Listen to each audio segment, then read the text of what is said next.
You tell someone the time you're gonna record, they don't show up, and that makes you sad.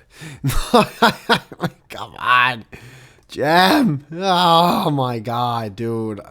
I've never met someone so always late in my entire life. Like I, and if I have, that is like when I was so young, and like I would see people come in so late for like work or something. But like it's like as lame as it's like you're a kid. Jam, if you don't want to be here, just don't be here. How about that, huh? Huh? He's probably fucking sleeping. Hands down, he's sleeping. Because if he was doing anything else, he would have hit me back up and been like, "Oh fuck, I can't make it." Or actually, that's not even true. He's just always fucking late. Oh, I go on Twitter so rarely now. Let's see. Japan has an port located literally in the ocean. It cost $20 billion to build, but it's sinking. Huh. I wonder if that's real or not. Who's Claudia Gay? What just happened at Harvard is bigger than me. I don't get it. The campaign against me was. This is why I don't go on Twitter. It's just a bunch of stuff that I don't get. The campaign against me was about more than one university and one leader. This was merely a single skirmish in a broader war to unravel public faith in pillars of American society? What? Oh, like Harvard? I really? All right. Dude, if I go to a doctor, I want him to go to fucking Harvard or Yale or Princeton. I don't want him to go to fucking from Duke University. Oh, you want from one of those poor schools, huh? It's like it's Duke. It's like one of those. No. Where I need an Ivy League school giving me prescription medication that my primary could easily given to me. Let's see. This is the heart of the lie. Pretending. I don't care. I don't care. This woman for the streets. Man, that girl's beautiful. Oh god, what's coming out of that horse's nose? I gotta get off Twitter. Oh my god.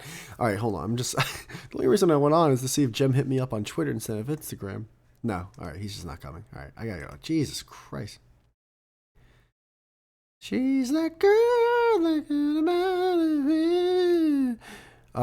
yeah, so all right, well he's obviously not here. Let me just make sure I'm recording because a couple episodes ago I didn't record for 18 straight minutes from the beginning and I was livid. Let's see.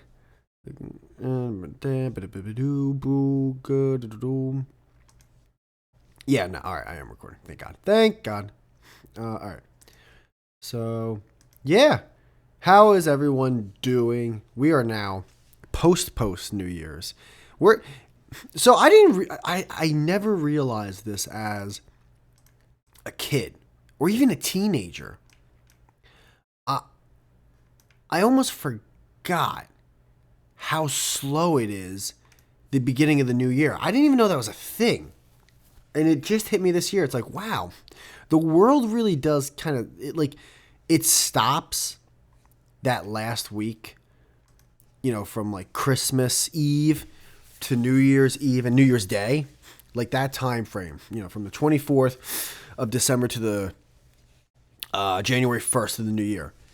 That time frame, the world really does almost just, boom, like, just, even though it doesn't. Like, there's a ton of, like, people that, all the stores have to fill their fucking shelves for people to buy shit. It's like, oh, what are you, fucking 90? People buy just shit online. It's like, I get that.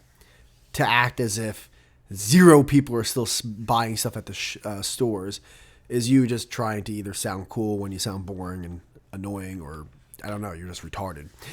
People still buy stuff at stores. I'm not saying that is going up. That is obviously going down. Even my layman common sense brain can see that. However, they need to stock the fucking shelves. You get what I'm saying? With that being said, though, the second, like, January, like, dude, I'm driving on these roads, and I'm like, why are there less people on the roads? And I think maybe it's hitting me more this year than any other year is the fact that just people work from home so much more now, and hybrid jobs of working from the office and from home are so much more relevant that after like 1 week of doing jack shit and doing holiday stuff and staying up late and hanging with friends and families, people don't want to go back to work. So they just choose, I'll make today a work from home day. Yeah, fuck it. I'll work from home today. And it's funny, I don't know why, but for some reason it seems like that's such a weird thing to say. Like, saying like what I just said I feel like you get two listeners. You get one person that's like, yeah, well, so what? I can do the same fucking job at home. Why the fuck do I have to go? It's like, I wasn't saying you couldn't. I wasn't saying that at all. And what's it called? And then you just get to other people where it's like, it's pathetic. You should have to work. Go to work. Do your job. It's like they are doing their job. They're working from home. Literally, they're showing you kind of how irrelevant their job is. They're kind of just showing you like how maybe, I don't know, maybe the office doesn't have to pay them for a full week.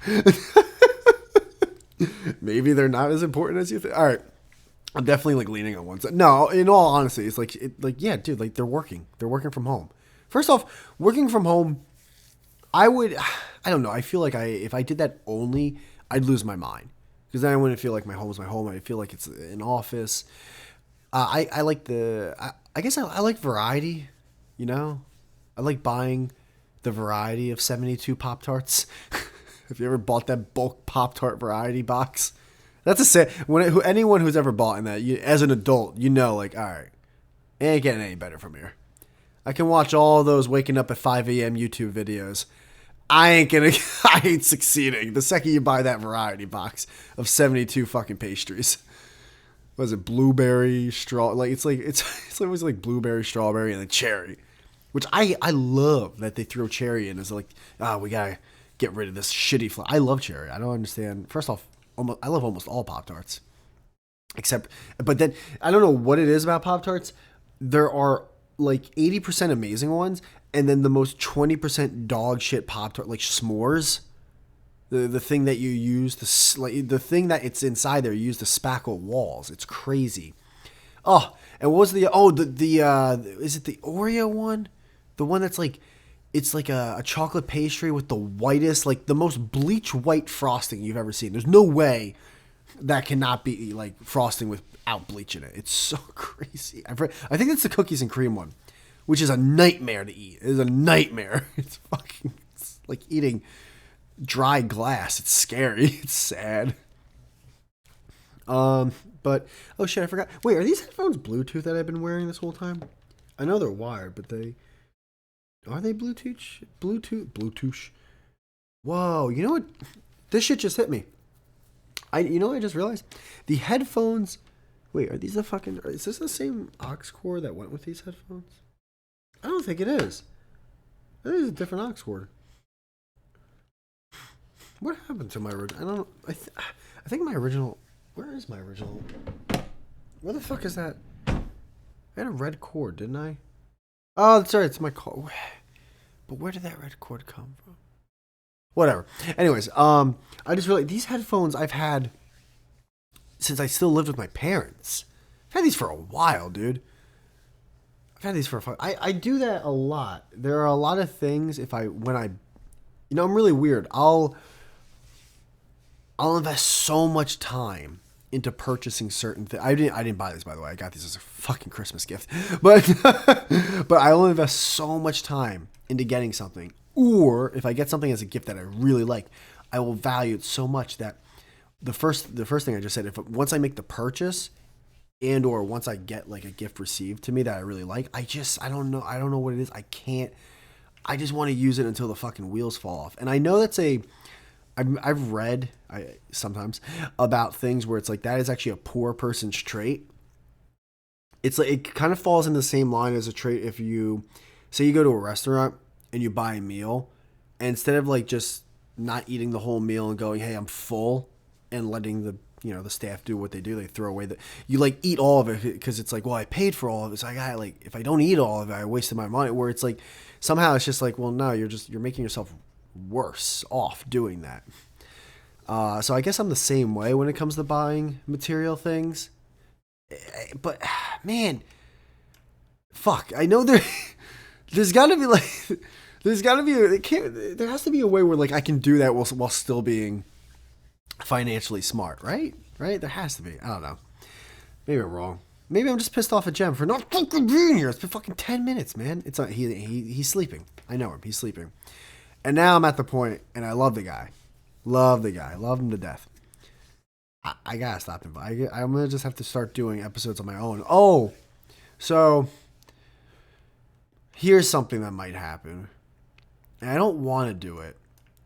However, it might be the right move. I might just start doing an episode once a month. Still on Monday, because my laziness does not want me to change the name of the fucking, not in a million years. I forgot everything in terms of like making the OBS layers for YouTube and all. I have no idea how to fucking re-edit all that shit. And I don't even know where Duel's been. I think he must be dead because he helped me like make some of the artwork for this shit. With that being said, I can't. Not can't. It's just, it feels like, what am I talking about? You know, when I do these, you know, am I really? It's obviously not entertaining enough. It's not even that. Actually, I shouldn't even. Oh, hold on. Let me stop that. I'm lazy. I'm lazy as fuck. And I don't know. I just feel like maybe I should start doing them once a month. And the only thing is, that means I go from roughly 52 episodes for the year to 12. That's a big. And then it's like, but bi-weekly doesn't feel, I guess I could do a bi-weekly, but then it's like, I gotta pay attention. It's like, oh wait, do I record this week or do I not record this week? Did I upload an episode last week or was that 2 weeks ago? Oh shit, I was supposed, fuck that. I am not doing bi-weekly, not in a million years. My OCD retard brain cannot handle that at all. At all. So, sorry to give you the State of the Union thing. I know I make fun of all that bullshit. But however, I guess this one's like, yeah, no, it's not actually. Sorry for giving you the State of the Union. I hate when fucking people do that. Because then it's like, now anyone that actually does listen to the show is like, well, what are you going to do what's wrong? Like, well, I guess I'll invest now 10% of my time instead of, I don't fucking know. I want to keep it at once a week. I guess it's just that drive to do it isn't there. Oh, fuck. What the fuck is that? I think that was thunder. That was crazy. I think that drive to do it isn't there, and there's gotta be a psychological. What's the reason I don't want to do it?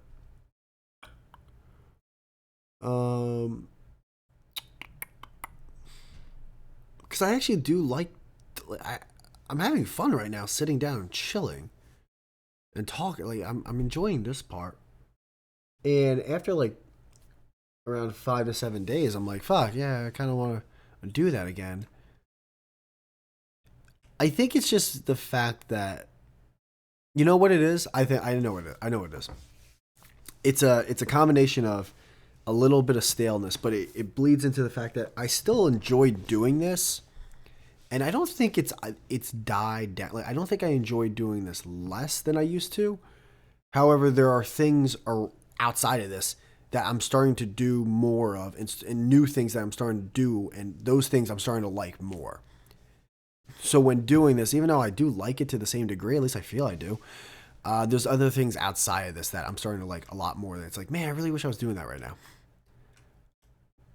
However, I will say I'm not. I don't know. Maybe I'll do it once a month. Maybe I won't. I don't fucking know. I do not know. I got an idea, actually, though. Let's see.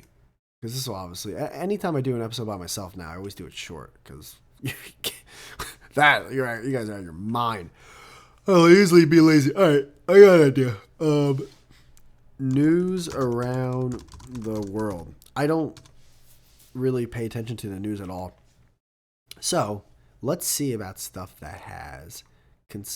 transpired. By the way, if anyone actually does want me to read their emails and shit, just email me at mmanddullard@gmail.com. That's 2 letter M's as in mom, and then Dullard, everything all together, no spaces, no abbreviations or anything, at gmail.com. All right, let's see. Sorted by relevance, recent, past. Let's do past week. Ringing in 2024. New Year's Eve photos from around the No, it's gay. ABC News. 10 insights on today. Iran leader vows harsh response. The first black pilot. Global wishes. What? This is all gay. This is lame, man. That's fucking boring ass news. Anything else happen? That's funny. I opened something on Twitter again because I thought, all right, let me reopen Twitter. Maybe there's news here. Guy puts a condom in his own sandwich knowing his coworker would steal it. That's hilarious. I don't know if that's real now, but that's hilarious. If number 3 is my son, I'm disowning him. People are fucking crazy. Let's see. All right, I'm done with that. Let's oh, dude, the Knicks made a trade that actually got me in a scuffle coincidentally on Twitter, because that's the only thing that people still fight on is Twitter. And I thought it was an interesting trade. And I think it helps and hurts the team. It helps the starting 5. It definitely helps the starting 5 because now the whole court spread out. The fact that they signed, or I shouldn't say signed, they traded for a player who has a plus 40, roughly in the mid 40 percentile in his corner threes. Both the left and right side are up and down, or whatever you want to call it. And overall, a good 3-point shooter who is a guy who's big enough, who he can D up most people on the court. So his defense is great. His 3-point percentage, at least on the corners, is great. He's big enough where he can get into the paint. It's looking like a lot with the Knicks. He spreads the floor out so much where now Brunson, who will do iso ball, Randall, who will do iso ball, it opens it up so much for them. It is great for their starting 5, the trade, because having OG, the Knicks having OG in there instead of RJ Barrett helps a lot. The thing that it hurts them is the fact that losing Quickly in twofold hurts. Because one, Quickly is going to be better on a team where he's the main guy now. At least one of the main scorers. Where Quickly on the Knicks was always coming off the bench. 2, you lose some depth. First off, RJ Barrett he never missed games. He missed a few earlier this season. However, he never misses games. He almost always plays. In today's NBA, he always plays. And then 2, you don't have a guy like Quickly to come off the bench and score like he did. So it does hurt them there. Overall, though, it's one of those trades where it's kind of like a win. Oh, the other thing is that Quickly, like, again, he has a chance to be like even better than Barrett. He has a chance to be a real premier player. I mean, I guess he's still young enough where you can say he has a chance to be a star in the league. Not a superstar. He'll never be that. In terms of, at least in terms of scoring. However, I always saw him as a 2 guard. I never saw him as a point guard. I never saw him reading the court when it came to passing the ball as like a true point guard. Where I guess though nowadays, like, your point guard is like your shooting guard who can pass the ball. I don't know. I just saw him as a 2 guard. I never saw him as the guy that really. But I know maybe he'll become that with the Raptors or whatever team finally actually signs him once he gets his big contract. Because he's going to get a big contract. He'll get like a $25 to $35 million a year contract, which sounds like crazy to think about. However, that's just what the NBA contracts are now. That's just what they are for a guy of his caliber. They're crazy. I think there's someone getting paid like $7 million a year. So it's fucking insane. So it's one of those trades where it does help both teams. However, the Knicks need to get more depth. And all right, this is a weird thing. As a Knicks fan, I have never been as high on Mitchell Robinson as everyone else. He's always hurt, and lo and behold, he's now gone for the rest of the season. And he has no offensive game at all. He has 0 offensive game. 0. Like literally zilch. He could be in the key with the ball. And unless like there's not two, like, he's got no offensive game, and his free throw percentage is terrible because he has nothing. Like, he doesn't. You don't care if he's behind the 3-point line, which he wouldn't be. You don't even care if he's away from the paint. Like, you don't care if his mid-range game is not. He has zero offensive game. He was amazing defensively, and he was great on the boards, which is great. However, to have someone, I understand like someone being a player overall is it the main thing. To be such a like a zero burger on the offensive side of things, and then to be a liability when it comes to people like purposely fouling you to send you to the line, dude. I'm sorry, like, he wasn't. It wasn't. I don't think you can win that way if he's supposed to be a big portion of your team, your starting lineup. I actually, surprisingly enough, like Hartenstein more. He has an offensive game. He has this like little floater and little baby hook shot thing going on. And he actually has a little bit of a mid-range game. He's not going to scare you from behind the arc or from long twos. That doesn't exist. He has some sort of an offensive game. His defense, I don't think, is as bad as people say it is, and he gets boards. So, what the heck? I just think this is a better fit. You don't have to be worried. First off, Brunson and Randall don't have to be worried about Mitchell just standing there under the fucking basket, getting out of the way. You can actually do some more pick and pop with Hartenstein, or pick and roll. They have a solid starting five. They now have to find a way to get depth again. And so the thing is, with Hartenstein now as their starting guy, with Sims now not injured anymore, even though he was like never, and they have now Taj Gibson. I don't think they have to find a center. I really don't think the Knicks before the trade deadline have to find a big man. I think they have to find a 3-point shooter or a guard that can come off the bench and be that second in command. Because you can hope that Grimes becomes that. However, that's a good thing. The Knicks will now find out. Can they do this with like Grimes and Vincenzo and all them coming off the bench, or before the trade deadline, are they going to have to sign someone? But I think by the time near the trade deadline, like a week or two out from the trade deadline, I don't think the Knicks are going to have to be looking for a center or another big. I really don't. I think they're going to have to look for another fucking guard. So this trade overall, when it happened, it was interesting. And I was looking at OG's efficiency rating, and it's so high. He is overall it's like, salivating. Like, if you look at someone's advanced metrics and their fucking analytics and shit like that, his plus minus, it's like, whoa, holy cow.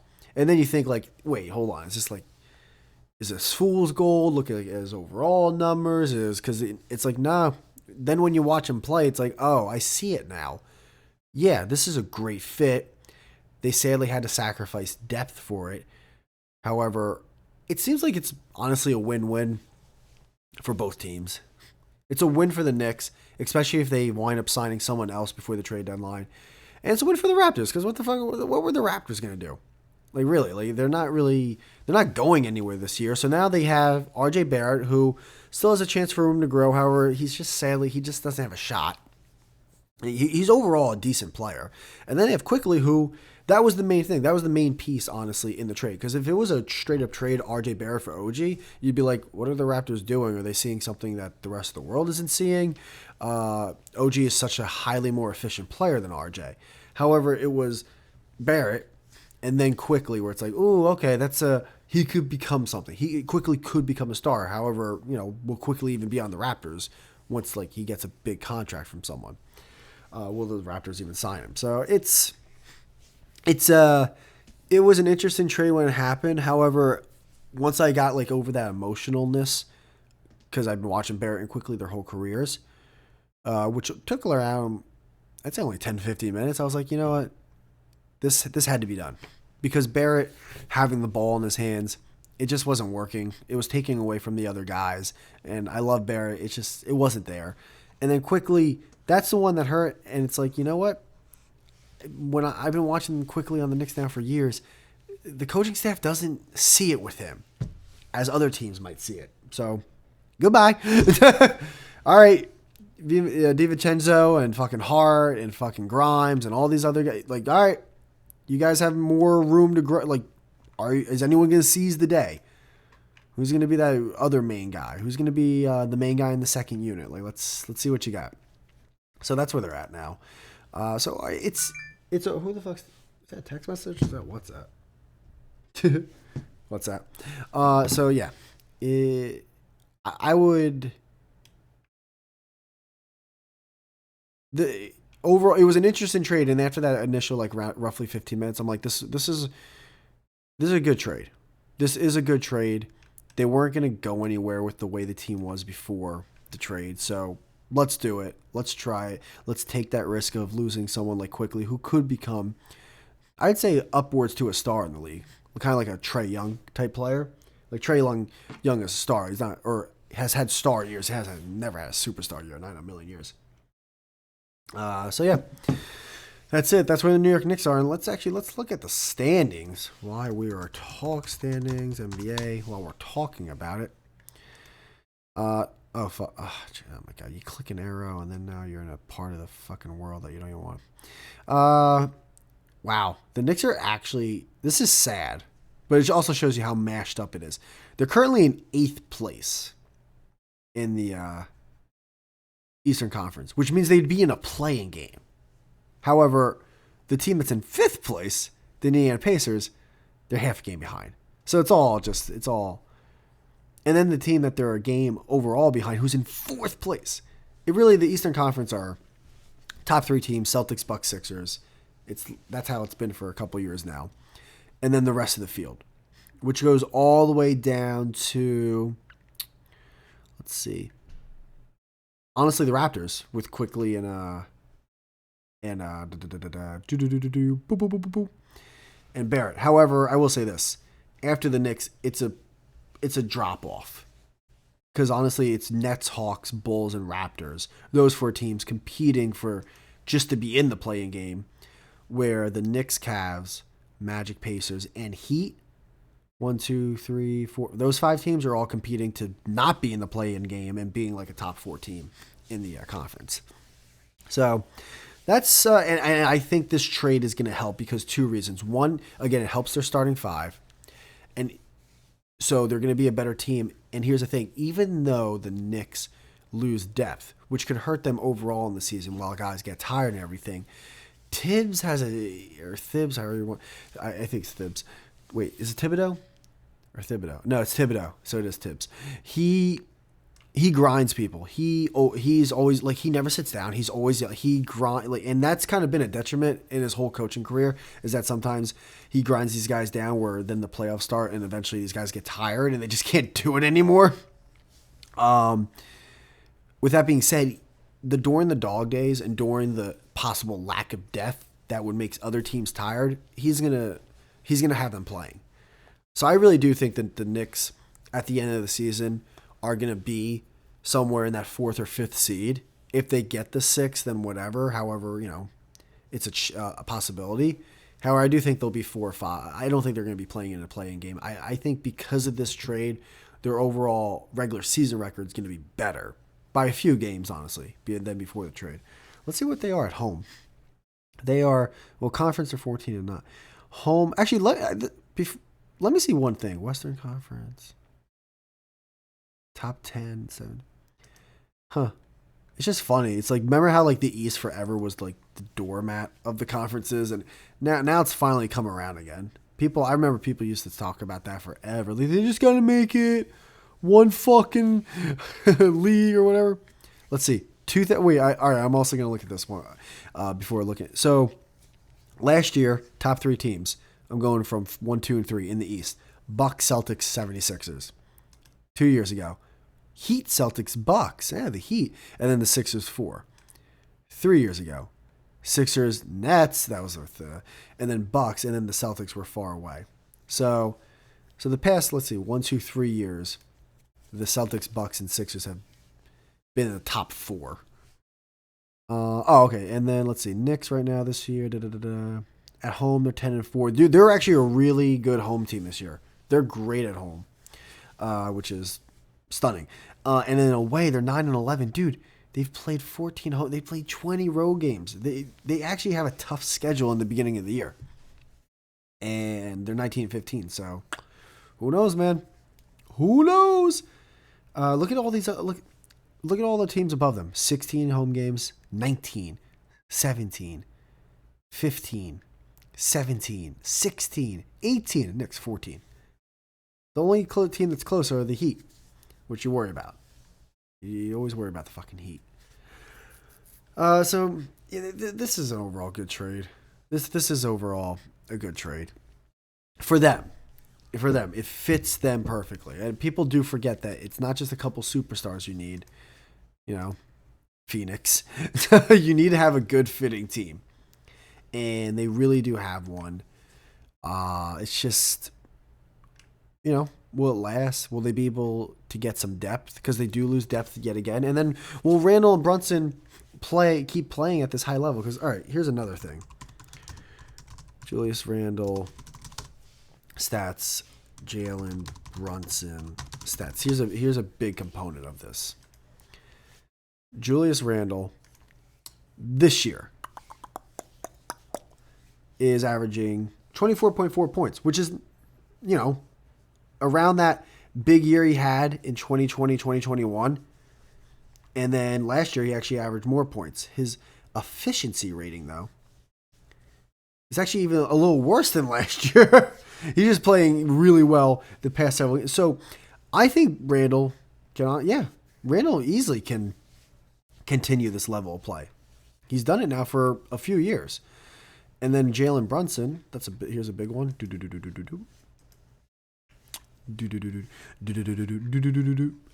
Per game. He's averaging the most points he's ever had average per game. He's averaging the most assists by a little compared to last year that he's ever averaged per game. His efficiency rating is a little lower than it has been. It was a lot higher, a few years ago in Dallas, but it's closer to what it was last year. So his efficiency rating has dropped, and it does seem that way. Sometimes he has really bad games. So I think Brunson can hold, and again, the floor is now a little bit more open for him. So you know what? Yeah, their two big dogs are Brunson and Randle. Those are the two main guys, and yeah, they can easily continue this level of play. So you got two guys that can not only continue this level of play, possibly get better with this trade. You have the starting lineup that will, I don't want to speak in absolutes, but will be better with this trade as long as everyone stays healthy. Of course, that's the. So yeah, this team has such a chance now to be the 4 or 5. And definitely not playing the playing and fucking make a run, man. Make a fucking run in this postseason. And at the end of the day, once the postseason starts, they can get knocked out in the first round. This team also has the chance to do that. They also have the chance to do that. However, screw it. At least as a fan of the team, I can go into it going, hey, they got a chance to make a run. Maybe not make a championship run, but at least make a run. And I'm also now interested in seeing what they're going to do before the trade deadline. I was already interested before this trade, but now I'm more interested. So that's cool. Yeah, it's a good trade. Overall, good trade. And also, again, overall good for the Raptors. I personally hope that Quickly and Barrett become, the best versions of themselves. Because I liked both players. However, it was enough time, maybe not enough time. That's why it makes the trade just a little bit scary. It does feel, though, like enough time has gone by where it's like, it just wasn't going to happen here. So if it happens somewhere else, it happens somewhere else. What can you do? You can't do anything. Let's see. Is there anything else to talk about? Oh, I might have to do 2 episodes and split, or one big episode and split it up, because I'm going to Disney World for the first time in a couple weeks, and that's going to be interesting. I shouldn't say the first time. I went when I was 2. However, I went when I was fucking 2.